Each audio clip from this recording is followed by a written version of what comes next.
Сверхспособности. Друзья мои, всем привет! Меня зовут Григорьев Данила, и вы на канале Система Эраста Ветра.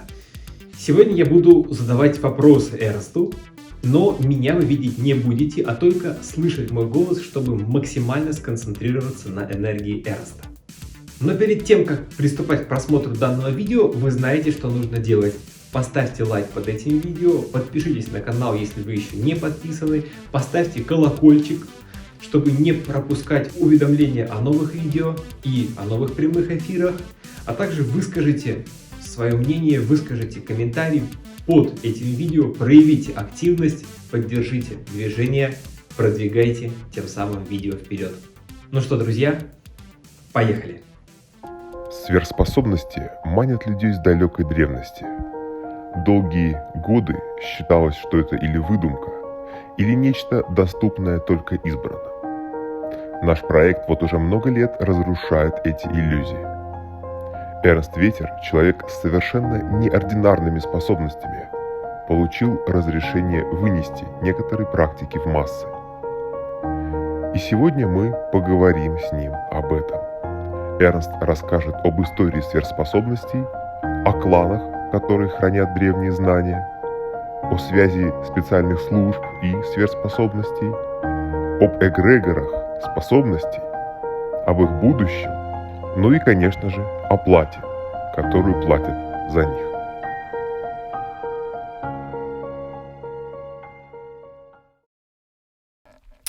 Эраст, вы много раз упоминали эгрегоры и их влияние на развитие сверхспособностей. Что такое эгрегор? Эгрегор – это… Давайте начнем сначала. Наша мысль, вы знаете, наверное, даже нужно начать с самого начала. Если вы вспомните, я часто цитирую Библию, потому что мне нравится Библия, это умная книга. Помните, как она начинается? Вначале было Слово, Слово было у Бога.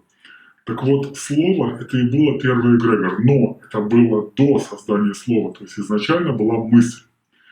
Изначально была одна мысль. Мысль растет как грибы, она распространяется, одни отмирают, другие усиливаются. То есть это энергия, которая находится везде, и влияет она следующим образом. Она имеет подпитку от живых существ.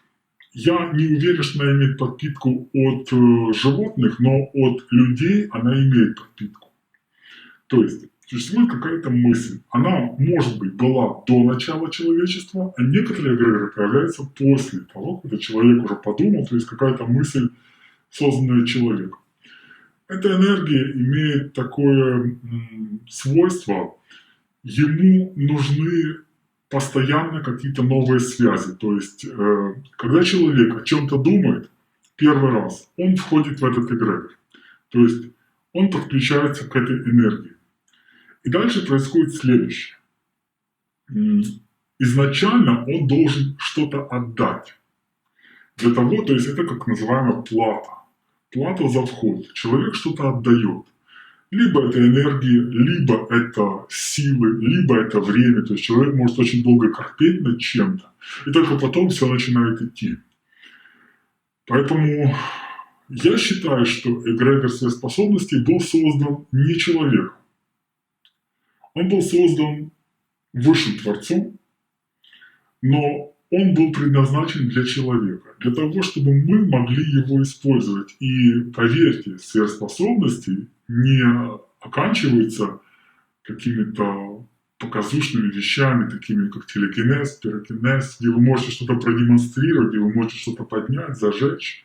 Сверхспособности – это больше управление материей, управление мыслью, управление энергией. А из него уже производные – это владение своим телом, это владение энергией, это умение трансформировать свою мысль, умение создавать из мысли какой-то образ и запускать его в жизнь. Поэтому я не смею утверждать, что это создал человек. Мое мнение, что это создал Всевышний, Творец нашего мира. А мы просто научились подсоединяться к этому эгрегору и брать из него нужную информацию. Это мое мнение. Но опять-таки это сложно. Это сложно, и этому нужно учиться. И очень важно в эгрегоре, знаете, терпение. Терпение ученика. Если мы вспомним ранние школы, когда существовала только лишь система учитель-ученик, ученик учился очень долго. То есть не было такого, что он приходил на 3 недели и хотел что-то освоить за 3 недели. Учения шли годами. И ученик покорно выполнял то, что ему говорили. И знаете, зачем это было сделано? Это было сделано для того, чтобы он успел, благодаря учителю, благодаря его намекам, благодаря его мыслям, подцепиться к нужному эгрегору и начать не только лишь тянуть, потому что эгрегор работает следующим образом. Сначала вы в него заходите. Дальше он вам дает небольшой посыл назад. И дальше все зависит от вас. Если вы возьмете этот посыл и ничего не вернете назад, вас очень быстро отсоединяют от него, от этого эгрегора. Если же вы умеете генерировать, обмениваться энергией, что-то создавать, что-то креативить, что-то творить и отдавать это эгрегору, вам начинают идти, знаете, такие потоки обмена энергии. Вы им, он вам. Вы туда, вам назад. Вы туда, вам назад. То есть получается постоянное движение энергии, движение мысли, движение какими-то новыми идеями. Вот это и есть уже правильный, четкий, осознанный вход в эгрегор. Но на это нужно время. Это не работает за 3 дня. Поэтому, знаете, когда вы видите какую-то школу, где вам обещают что-то изучить за 1 час, или за 1 день, или за 3 дня, друзья, так не работает. Для того, чтобы что-то понять, вам нужно раствориться в этой материи. А растворение – это довольно долгий процесс. Однако я все-таки вот хотел бы вернуться к теме эгрегора как субстанции и взять, к примеру, разобрать какой-то современный эгрегор, чтобы было ясно и наглядно, как происходит вот этот самый вход. Вот, к примеру, взять эгрегор рэп-исполнителя или рок-исполнителя. Во время захода в данный эгрегор нужно ли что-то отдавать? Или здесь уже как-то по-другому это работает? Как я уже сказал, существует 2 вида эгрегора. Один эгрегор первородный, то есть он находится до нас, он находится изначально, независимо от нашего сознания, от нашего наличия в этой жизни, от нашего присутствия в этой жизни. Второй эгрегор, второй тип эгрегоров, это эгрегор, который создают люди сами. То есть вы что-то сделали, вы побренчали на гитаре, и вам это понравилось. Существует очень много людей, которые играют отлично на гитаре, но эта музыка абсолютно никого не цепляет. И существует очень много людей, которые прекрасно играют на гитаре, или прекрасно играют на каких-то музыкальных инструментах, или прекрасно поют, но то, что они творят, никого не цепляет. На то есть обыкновенная причина. Они не вошли в эгрегор, не создали его и не распространили его на других. То есть вот это влияние на других, это и есть эгрегориальное влияние. Когда человек что-то услышал, и ему не просто понравилось, его это затянуло, его это зацепило. Он не понимает, почему ему это нравится, но он это слушает. Он этим восхищается, он ходит на концерты, он тратит десятки тысяч рублей, долларов на покупки непонятно чего, потому что его этот эгрегор зацепил. Если мы говорим о музыке, то это изначально не творение высшего. Это творение рук человека. И здесь зависит еще все от того, когда вы заходите в эгрегор, насколько у вас сильно та или иная чакра. Если у вас на момент создания существует трансцендентная чакра, то есть чакры, выходящие за пределы наших основных чакр, намного больше, влияние на общество будет намного сильнее. То есть людям это будет нравиться, даже если это полный трэш, но людям это будет нравиться. Вот в этом секрет успеха, в этом секрет, в принципе, наверное, любого успеха. Вам нужно уметь создать эгрегор, точнее войти в эгрегор, создать его, усилить его и заставить его влиять на других. Вот обыкновенная схема влияния шоу-бизнеса на людей. А вот расскажите все-таки вот сейчас как продолжение того ответа, как вот в эти социальные эгрегоры происходит заход, обмен энергиями, то есть какая там плата за вход и вот эти вот все вот вещи? На самом деле сама процедура захода, она иногда бывает абсолютно спонтанная. То есть человек что-то творит, что-то создает, И, возможно, существует определенный дефицит на данный момент какой-то мысли или какого-то действия, какой-то определенной музыкальной нотки, которой не хватает где-то в эгрегоре.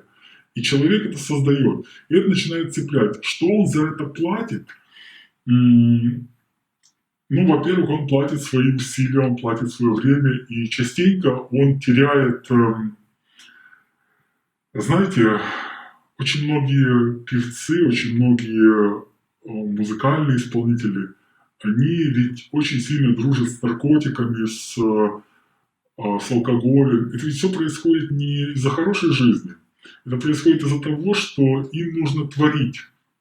А творить они не могут без каких-то дополнительных усилий. Почему это происходит? То есть человек пишет музыку, и вдруг через пару лет у него просто он полностью иссыхает. А это и есть так называемая плата эгрегора. То есть эгрегор у вас начинает забирать ваши мысли. Если вы живете неправильно, если вы не умеете создавать правильный энергообмен, это все равно, что вы сядете за руль автомобиля, причем очень быстро, и нажмете на газ. Вы проедете метров 100-200. Но что случится дальше, неведомо никому. Вы можете спокойно остановиться, спокойно выйти и пойти живым-здоровым. Можете врезаться в столб, на этом закончится ваша жизнь. Это примерно сравнимо с эгрегором. Вы заходите в него, вам здорово, но через какое-то время вы начинаете чувствовать, что вы иссякли. И чтобы это каким-то образом компенсировать, человек прибегает к дополнительным стимуляциям, таким как алкоголь, наркотики, сигареты и тому подобное. Вот обыкновенная плата, и я думаю, что каждый со мной согласится, что мало существует на данный момент певцов, музыкальных исполнителей, кто не прибегал к дополнительным стимуляциям своего мозга. А это все происходит по одной простой причине. Люди вошли в этот эгрегор, особенно в такие, как вот эти все музыкальные вещи, в них войти очень просто. Вы что-то сотворили, и если вам повезло, все начинает очень быстро крутиться. Но далее вы начинаете очень быстро таять. Потому что вы, точнее не вы, а тот, кто это делает, он не живет по законам Вселенной. То есть законы Вселенной, она требует от вас постоянного накопления энергии. Она требует от вас, чтобы вы стали значимым для нее. Чтобы вы умели пропускать энергию через себя, чтобы вы умели генерировать энергию, чтобы вы были значимы для нее. А если вы вошли в этот эгрегор, вы чувствуете эту силу, вы чувствуете эту власть, и вам хочется в нем остаться. И вот это уже возможно только лишь с помощью каких-то дополнительных средств. Я думаю, что ни для кого не секрет, что очень многие талантливые люди заканчивали вот свою жизнь примерно так. И все это по одной простой причине, что они просто не жили по законам Вселенной. А эти законы, они очень простые. А можно ли как-то, на ваш взгляд, совмещать жизнь по законам Вселенной и контакт с эгрегорами? Да, конечно, можно, но при этом вам нужно поменять свою философию жизни. Ведь давайте разберем простой пример. Хотя мы сегодня говорим о сверхспособностях, мы можем поговорить и на жизненные примеры. Вот смотрите, жил какой-то обыкновенный мальчик где-то в далекой Сибири. И вдруг случайно он написал музыку, загрузил ее куда-то в соцсеть и стал очень знаменитым. И обыкновенный хороший парень превращается в какого-то зазнайку, который начинает ощущать, что у него есть деньги, значит, у него есть власть. Он начинает вести себя по-хамски, начинает вести себя неправильно. Он перестает уважать ближних, он перестает почитать своих родных. У него, знаете, отсутствует Бог в душе. Ведь Бог — это не обязательно тот, кто написан в Библии. Это именно привязка к энергии Абсолюта. Это то, что нам дает определенные законы.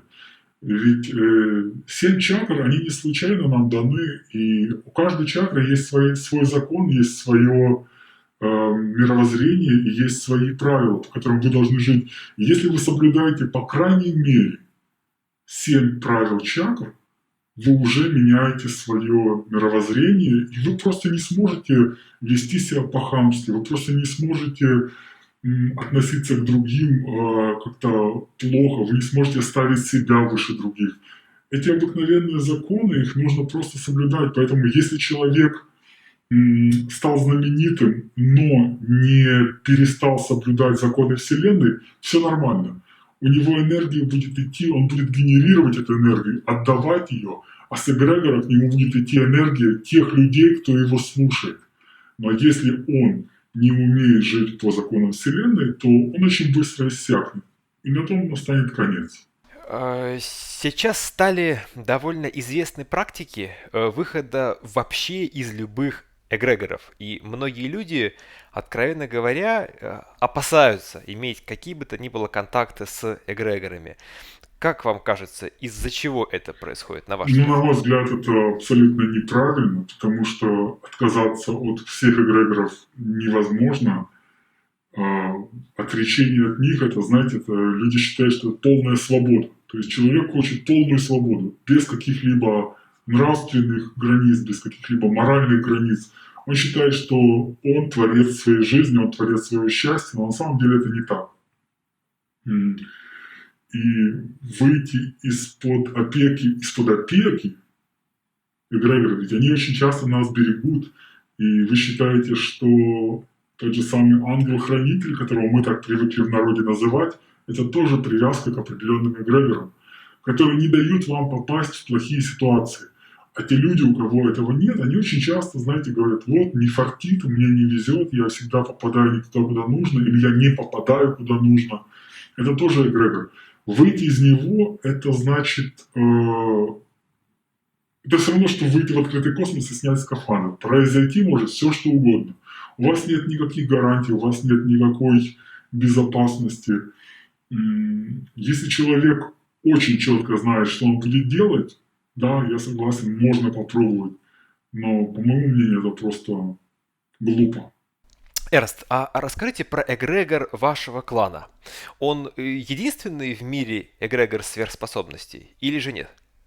Если мы говорим о непосредственно ситхах, то наш клан один из самых сильных. Если же мы говорим про общие сверхспособности, то наш клан не является самым сильным. Но демонстративные сверхспособности, я думаю, что действительно мы стоим на очень неплохом уровне. Что это значит? Это значит, что в принципе любой человек, кто состоит в нашем клане, он может демонстрировать что-то наглядное. То, что вы можете действительно увидеть, то, что вы можете потрогать, то, что вы можете ощутить. Существуют сверхспособности, которые вы никогда не увидите. Например, сверхспособность исцеления. Вам просто станет лучше. И другие люди это могут не заметить. Существует сверхспособность изменения реальности. Вы тоже никогда не узнаете, на самом деле это дело случилось. Но она изменится. Сверхспособности как ситхи, я считаю, это в принципе, это, знаете, как верхушка айсберга. Под водой находится намного больше, намного стабильнее, намного... Эраст, а в чем все-таки разница между ситхами и сверхспособностями? Мне, если честно, казалось, что это одно и то же. А разве нет? Нет, это совершенно не одно и то же. Сверхспособности – это общее понятие. Ситхи – это малая часть. Это скорее идет из Древней Индии, то, что мы действительно можем продемонстрировать, то, что мы можем показать. Сверхспособностей на самом деле очень много. Создание Земли – сверхспособность. Взрыв суперновой – это сверхспособность. А ситха – это то, что мы можем быстро продемонстрировать, то, что мы можем использовать. По моему мнению, ситхами обладают люди, но и сверхспособностями тоже. Но сверхспособности, сильные сверхспособности находятся во власти Абсолюта. То есть Абсолют не будет делать телекинез. Ему это не нужно. Он сделает так, что другие это будут делать. Что другой кто-то переместит предмет. Если мы об этом говорим. То есть сверхспособности – это общее понятие. А ситхи – это малая часть. Это небольшой раздел в этом. Это, знаете, больше для убеждения людей в силе сверхспособностей.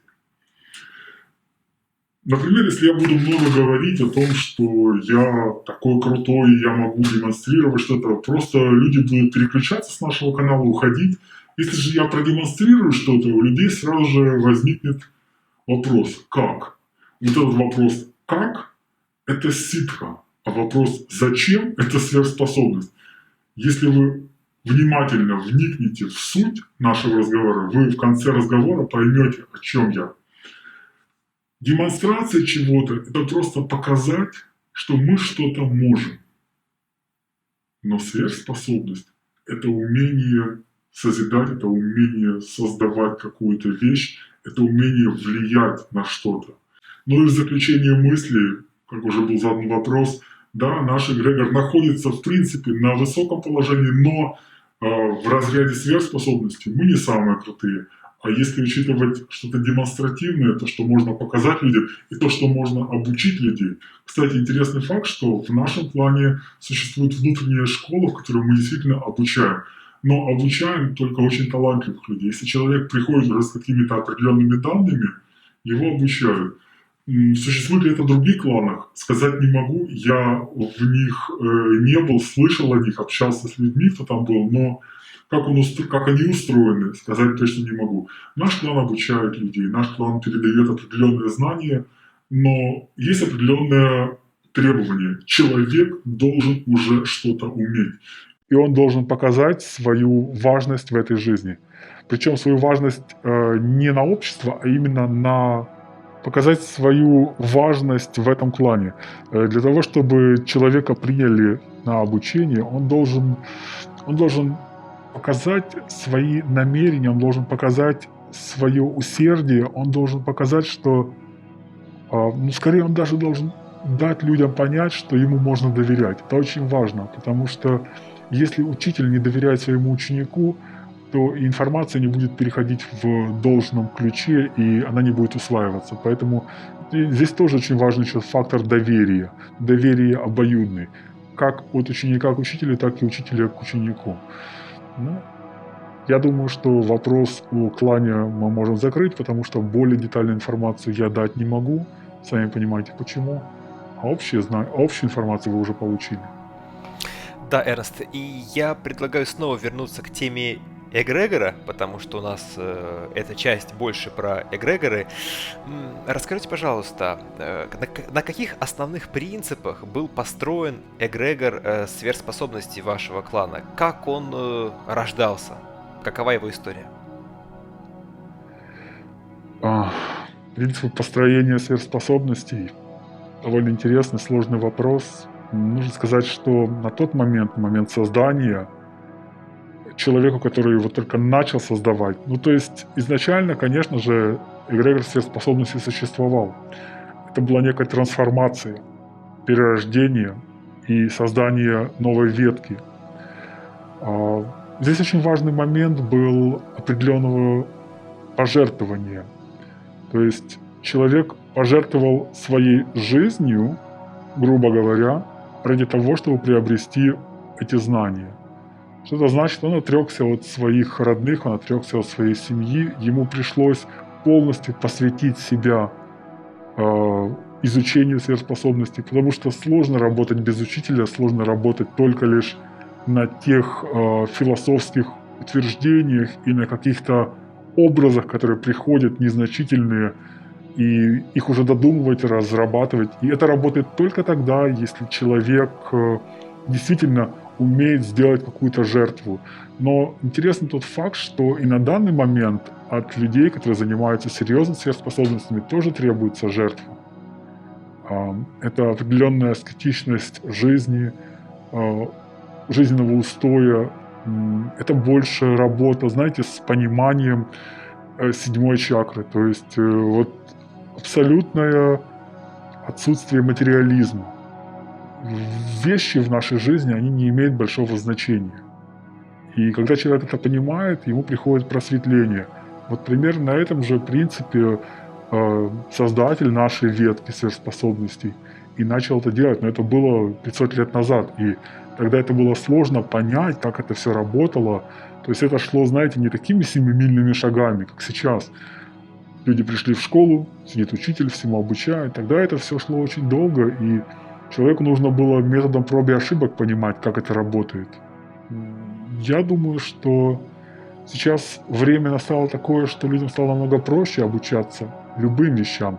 и сверхспособностям, тогда это было намного сложнее, и нужно отдать должное тому человеку, кто это сделал. Эраст, а когда Арне, ваш учитель, предлагал сделать большую и массовую школу сверхспособностей, он хотел, чтобы она воссоздавалась на этом эгрегоре, либо же на каком-то другом?